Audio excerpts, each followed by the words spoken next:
So this week, Atomic Blonde came out, and it's an okay spy movie, but it got me thinking about better spy movies, and you guys have repeatedly asked me to talk about the Mission Impossible movies, so I thought today we will rank and review every single Mission Impossible movie. Be sure to tell me down below in the comment section what movies you would like me to consider ranking in the future. I definitely read them and I do consider it when deciding what to do next. But with that said, let's dive in and start talking about Mission Impossible. So the first movie came out back in 1996 when I was right between, I just finished middle school and I was about to start high school, and I'd actually just had this finger right here, my middle finger, I'm not flicking you off, smashed in a car door. I had surgery on it, and so when I saw Mission Impossible for the first time in the theater, I actually had a little metal hook coming out of my finger with it. It was like pointy and everything. Just wanted to tell you this random fact about my life. But so I loved that movie when it first came out. I was the perfect age to be just kind of like, think it was the coolest movie ever, this spy movie with Tom Cruise and this, like him hanging from the ceiling and masks and then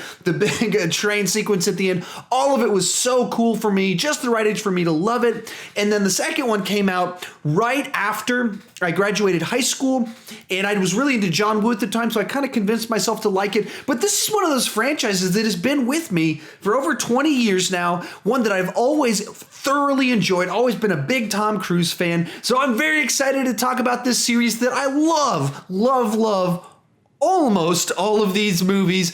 With that said, let's dive in. I'm going to do something a little bit different with the way I'm going to talk about them. So I'm going to give you the Rotten Tomatoes score, but also at the end of this video, after I talk about it, I'm going to factor in the Rotten Tomatoes score, my wife's score, and then the audience score from Rotten Tomatoes to like come up with the ultimate ranking, averaging all of that together. So just so you know, something new's coming. But let's kick it off with the Rotten Tomatoes and how they ranked these movies.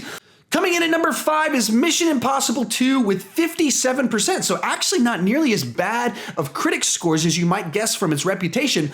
However, its audience score is only 43%. Coming in at number 4 is the first Mission Impossible movie with only 63%, only a little bit better received by the critics than Part 2. And its audience score is 71%. So quite a bit of a jump up from the audience score on Mission Impossible 2. Coming in at number 3 is going to be Mission Impossible 3 with 70% and a critics or audience score of 69%. Coming in at number 2 is Mission Impossible Rogue Nation, huge jump up at 93% and an audience reaction of 87%. And coming in at number 1 from the Rotten Tomato critic score would be 94% for Ghost Protocol and 76% audience score. So looking at those different numbers, only one of them is rotten, and it's only slightly rotten. In 2 of these, the last 2 have gotten really good reviews from the critics, and that's kind of where this the people kind of fall on this series.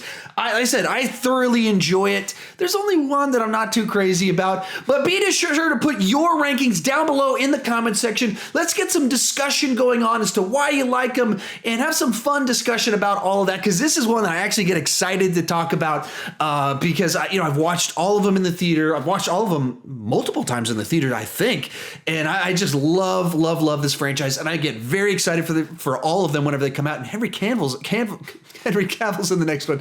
So I think I know what his name is. So I'm very excited about that one, especially in light of the news coming out this week that he grew a mustache for Mission Impossible 6, but he has to do reshoots for Justice League, and they're not going to let him shave the mustache. And so in Justice League, technically whenever Henry Cavill's on screen, he had a mustache, at least on the reshoots, that they're having to digitally remove after the fact. So somehow the movie news is bringing me so much joy that his mustache for Mission Impossible is affecting the reshoots for Justice League. But without further delay, let's go ahead and get started with my list. Remember, at the end, I am going to summarize all these scores together, do something a little bit different. Tell me what you think about that too in the comment section if you want me to continue doing that, or if it's just extra work on my end. But for me, coming in at number 5 is Mission Impossible 2. This is everyone's number 5, I think. Just about everyone has this one at the bottom, and for good reason. It feels like a very odd film in the franchise. So at the time, John Woo is several years into kind of transitioning over Hollywood, and I'm a huge John Woo fan. He did incredibly important things for kind of creating a certain tone of action movies and a style of shooting gunfights that was kind of revolutionary if you consider other action movies and the way they were shot at the same period of time versus how energetic and kinetic his were, so far ahead of his time compared to what every movie kind of does now. He was the one that started all that stuff. It was ripped off. So now his stuff looks kind of dated and feels very much reminiscent, but he was the one that kicked all that off. But it doesn't match Mission Impossible. And Mission Impossible is a spy series. The first Mission Impossible movie, no one shoots a gun in the whole thing. This movie, they hired a guy known for kinetic gunfights. So naturally you can see where there's a disconnect here.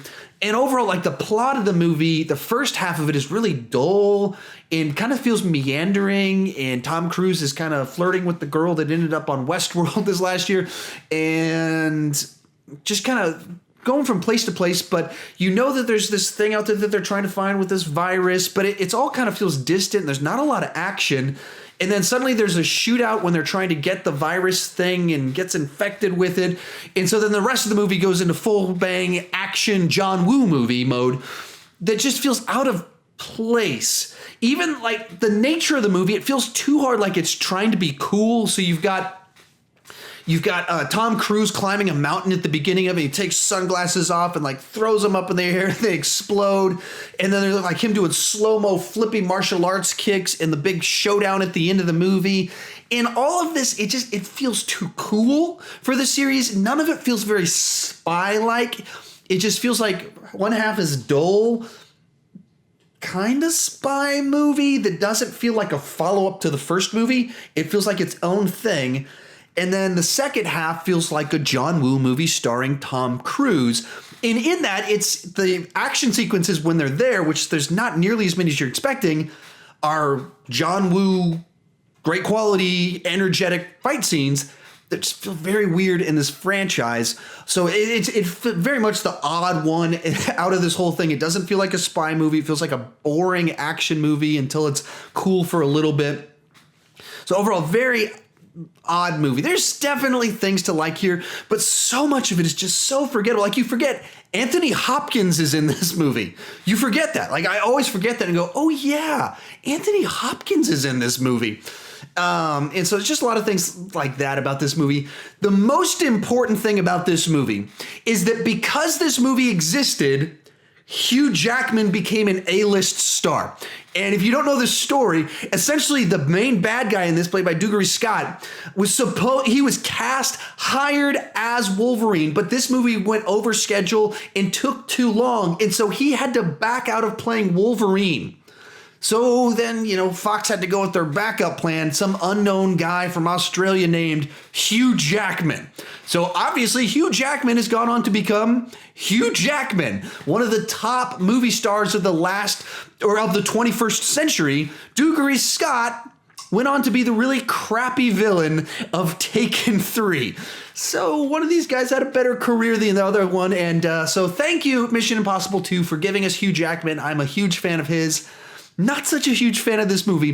Overall, I don't hate it though, but I would give it a 5.5 out of 10. I don't recommend it. It's not good. It's not awful. There's definitely some great sequences in it.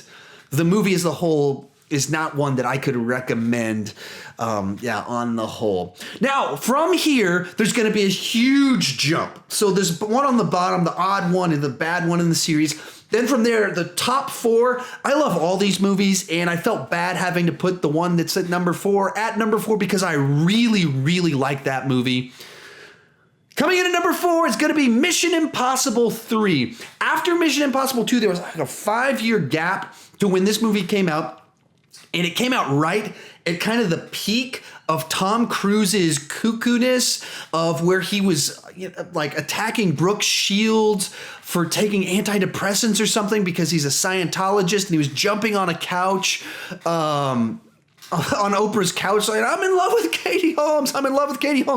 And then he's like arguing with, I think, Matt Lauer or something in an interview, like, I know science, you don't know science, and just coming off like an insane person as this movie came out. And so it kind of, the bad press surrounding him overshadowed the movie. And the movie itself is really good, and a really good return to form after Mission Impossible 2, which was such an odd direction to go, didn't feel like a spy movie. And what Mission Impossible 3 did is that it infused kind of the action, the good elements of Mission Impossible 2 with the spy movie of the first movie, as well as more of the team aspects of the TV show. And so it brought it all together in a really nice mix of all these ingredients while giving a little bit more personal story, of a personal story for Ethan Hunt's character. I'm about to say Ethan Hawke's character. I was like, Ethan Hawke is an actor, not the character in this movie. So all of it kind of fits together to make for a really good spy action movie. And so this is actually the first movie directed by J.J. Abrams. And what happened was Tom Cruise was watching the TV show Alias, which I love, and didn't watch it at the time that this was transpiring. I was a little bit late to the party on Alias. But so he watched Alias the first 2 seasons and he went, I want the guy that did this show to do the next Mission Impossible movie. So then when you watch Mission Impossible 3, if you've seen the show Alias, especially the first few seasons, it's very much a movie version with Tom Cruise starring in it of the show Alias, with the pacing, the way the storytelling works. And if you think about the great first film debuts, this is one of them right here, where J.J. Abrams, right out of the gate, just gives a very solid revival of this series that was struggling after that second movie. It's exciting, it's fun, it's a spy movie, like the scene at the Vatican where they're doing the masks and swapping out the people. All of it is really, really cool. The way it uses storytelling to show us what's happening in the future as a misdirect and kind of the story, all of it works really nicely. I have to put this one at number 4. It's a really good number 4. It's not like number 4. It's like I wish this one was higher, but I really like this series. There's a lot of really good movies in this series, and there's no one issue I had with it. More just kind of the total emotional impact resonance that wasn't fully there for me on some of it, or just wasn't as exciting. There wasn't this awesome sequence the way some of the other ones had higher up on this list. And so that's the only reason. The other ones just happen to have certain scenes that just popped a little bit more for me. I love this movie. I'd give this one an 8.5 out of 10, maybe higher than that. I might be just because I have to compare it to the other ones. I gave it 8.5. I really like this movie. Sorry for the interruption. I wanted to talk about the single biggest thing you can do to support my channel, and that's to become one of my official patrons by supporting me financially directly on my Patreon page. If you do that, you get kind of special influence into my page in that I ask my patrons every month, what movie would they like me to review? What subject do they want me to address in a video? And essentially they get a personalized video made directly for them each month. I also give them special influence into my future projects I'm working on, give them shout outs, and like in this video right here, I put a list of their names up on the screen because I want to support their channels as well. So if you'd be willing to support my channel because you're a big fan of what we're doing and you want me to continue doing this, please consider supporting me on Patreon. With all that said, let's continue. Coming in at number 3 for me is going to be Mission Impossible Rogue Nation. Now I went to go see this one the day it came out at an early showing. I think I took my interns to go see it, I think I only one intern that summer. So I took my intern to go see it, loved it, and then I went to go see it later that day with my wife. I was like, you gotta go see this movie. Come on, let's go see it. She's like, really? Didn't you go see it earlier too? I was like, yeah, but you didn't see it earlier. So it's one of the few movies ever I've seen twice in the same day. I just really enjoyed it.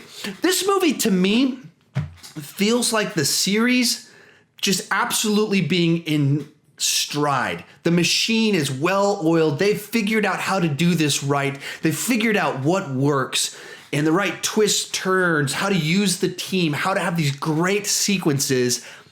And so you watch this movie and just all these things about it that you love and you enjoy. And so it starts off with this great sequence of Tom Cruise on the outside of a plane being like, that's awesome. And then there's this sequence with him on a motorcycle in the middle of it. And you're like, that's awesome. All the while finding kind of a new thing to do with the series and where he's on the run. And I guess he's been on the run before. So that's not necessarily the new element. That might be my one kind of negative on it. Well, something fun's going on the hallway. I don't know if you guys could hear that or not, but my kids started screaming. Sorry, something happened out in the hallway, and my kids got me distracted a little bit. But so this is a pretty common, the idea that he's on the run, has to go rogue, but the idea that there's these syndicates kind of running behind the scenes, shadow government, find a new twist on things, bringing kind of a female character in that's kind of a rival for him, but kind of working with him. All these things make for really cool stuff, and kind of, I didn't know who Rebecca Ferguson was before seeing this movie, and you watch the movie and you're like, I don't know who she is, but she needs to be in more movies. Unfortunately, I think I've only seen her in the movie Life since this came out, so she needs to do more stuff. But like I said, this one just feels like them figuring out how to do this thing right, how to cast right, and bring Alec Baldwin in, and you're like, I hate him, but I love him, and the way he fits into the story works so nicely. And just, like I said, well-oiled machine. They're on their stride. They know how to do this right. And it might not be as fresh. There might be some of these repeated kind of story arcs, but they know how to bring enough new elements and bring those exciting sequences that we love to the screen to make us have yet another great, exciting, thrilling movie that I would want to see 2 times in the same day. This is one, I think I'm going to give this one an 8.8 out of 10. Coming in at number 2 is going to be Mission Impossible, the first one. Now, this one also kind of stands out as unique amongst all the movies in the series. Like, it almost feels like it's from a totally different franchise because it's not an action movie at all. Like, the finale is kind of actiony, and there's punches and kicks and throws at different parts in it. But this is the most spy movie of the bunch, where, like, the biggest sequence, the most memorable sequence of it is them breaking into Langley and Tom Cruise dangling from the ceiling, and it's all tension based. And so you're just kind of feeling like, yeah, well, tense. Like, is he going to get through this? And it's not because he's throwing punches. It's not because there's this guy running around with guns. No, it's just a guy that's nerdy who's sick, and you're afraid he's going to look up. And it's so well crafted that makes you excited. And that's kind of what makes this movie pop amongst all of these movies, is that's the way this one works. There's more of the spy stuff and them sneaking around and misdirection, and even the way the story's told. There's misinformation throughout the whole movie and unreliable narratives or narrators, and points where you're hearing things that aren't true, and we're having to piece it together as they're piecing it together, and we're trying to figure out who's good and we're trying to figure out who's bad as they're trying to figure out all these different questions. And it makes for a movie that's very, very cool. All in all, Brian De Palma crafted a very cool and smart spy movie here. It didn't need the action. It didn't need nearly the spectacle of where the series went. It was all about spies and misdirection, all that cool stuff. And so makes for a great kickoff to this series. And it set a template for what sort of sequences each one of these movies needed to have. So you didn't have as much of that stuff in the second one. It's not very good. Each of them filmed after that start to have some really cool sequence of it. Overall, I'd give this one like a 9.3 out of 10. Really like this movie a whole lot. Every time I rewatch it, it's like a reminder of like, oh yeah, this is a really good movie. There's a reason I've liked this movie and loved this movie for over 20 years, and it still to this day makes for a movie that I thoroughly enjoy. But coming in at number 1 is going to be Mission Impossible Ghost Protocol. So I was lucky enough to make the decision to go see this one at the IMAX theater. I went to go see it at the IMAX because they're going to run the first several minutes of The Dark Knight in front of it. So like, I'll go see it at the IMAX, and that's why I went to go see it at the IMAX. Turns out the even better reason to see this movie at the IMAX is because this movie's incredible in IMAX, because it's a great, great movie. Right out of the gate, the movie starts off with this prison break sequence with Tom Cruise, and it's just so fun. Right off the bat, like, it's funny, quirky, and a great action sequence, while just bringing out the charm of Tom Cruise in ways that I don't think we'd seen it nearly as much in the 3 previous movies. That just remembering how great of an star, like movie star, guy that you just love to see on the screen, Tom Cruise is. And this opening sequence happens, and you just fall in love with Tom Cruise. And once again, he'd had that several years there where his career slowed down related to personal stuff and his weird behavior. So he had this lull in there. And this, to me, is the movie that just kind of like, boom, he's back. He's Tom Cruise, and he's awesome. And his opening sequence right out of the gate is just great, and it is floors you. And you kind of go down the line a little bit through the movie, and just not too much later, they're breaking into the Kremlin, or is it the Kremlin? Is that what it's called? And they're doing all this spy stuff with this device that they can get behind it, and then you can see through it, and just so clever in a fun, funny sequence where they find a way to make it fun. And so absolutely loved where it went with things, and the main plot hadn't even really started yet. And then it gets going even further, and the Dubai sequence happens, and they're doing this spy thing where their masks are going on, and they're trying to switch things all around and deceive people, and all the cool spy stuff that makes for the kind of the best of this series. And this is followed up with Tom Cruise scaling the outside of the tallest building in the world, which he actually did.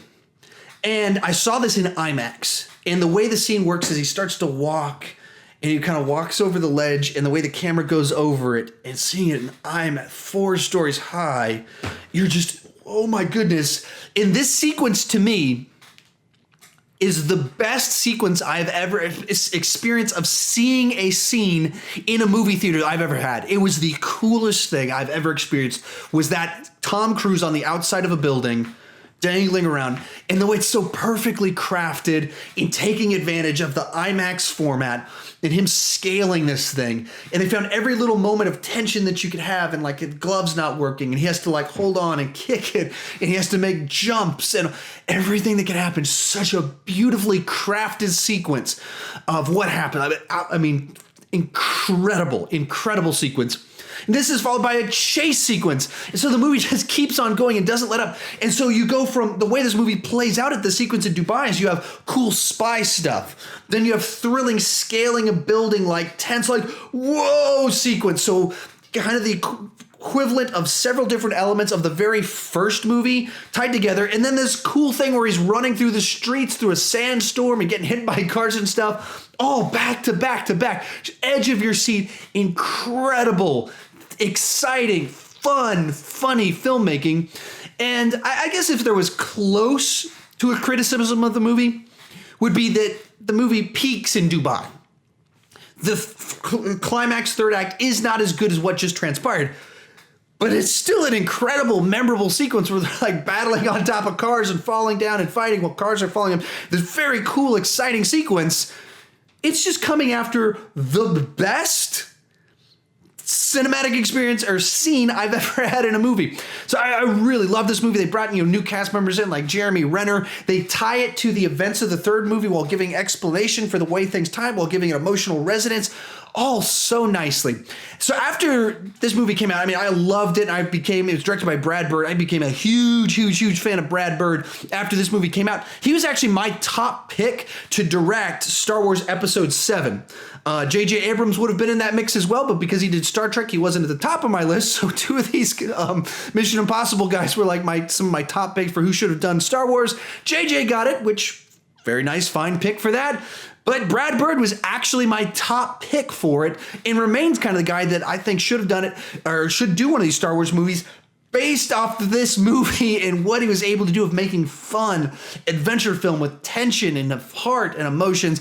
I mean, I really love this movie. I would give this one a 9.5 out of 10. Great cinema. All right, so that's my list, my ranking, the whole bunch. Don't tune out just yet. I wanted to come up with a master ranking of it. So here's what I did. I took Rotten Tomatoes score. I took my score. I looked at then the audience scores and how they ranked it. And I had to ask my wife, hey, how would you rank these? So 4 different sources to get information on it. Came up with a way to average all of these out. And the official order, if you averaged who ranked everything where, how all this falls together. Coming in at number 5, of course, is Mission Impossible 2. Coming in at number 4 is Mission Impossible, the original film, which kind of made me sad it fell down that low. Coming in at number 3 is going to be Mission Impossible 3. At number 2 is Mission Impossible Rogue Nation. And coming in at number 1 is Mission Impossible Ghost Protocol. So that is the official master list, objectively speaking, through my scientific method. It's not scientific, it's just a different perspective. But how about you? Tell me your ranking down below in the comment section. I would love to hear your thoughts on it. And it's an interesting series because it changed so much from the first movie to the third movie. Like 3, 4, and 5 feel like they're part of the same franchise, but 1 and 2 feel like their own things. It makes it so interesting and fun to talk about. And one that, 2 is pretty universally at the bottom. If you don't have it at the bottom, how? Please convince us of why it's not there. Unless the point is you're just a huge Jackman fan, so you're a big fan of the movie. Fair enough. But overall, give me your thoughts on it. Let's get some lively discussion going on. Also, if you're new to my channel, please consider clicking that subscribe button. I do movie reviews and I do ranking videos like the one you're watching right now. But I don't want to just talk about movies. I want to talk about movies with you. So leave your comments down below. Let's get some discussion going on. Ask some questions. Tell me what movies you want or series you want me to rank in the future. And as always, thank you for watching.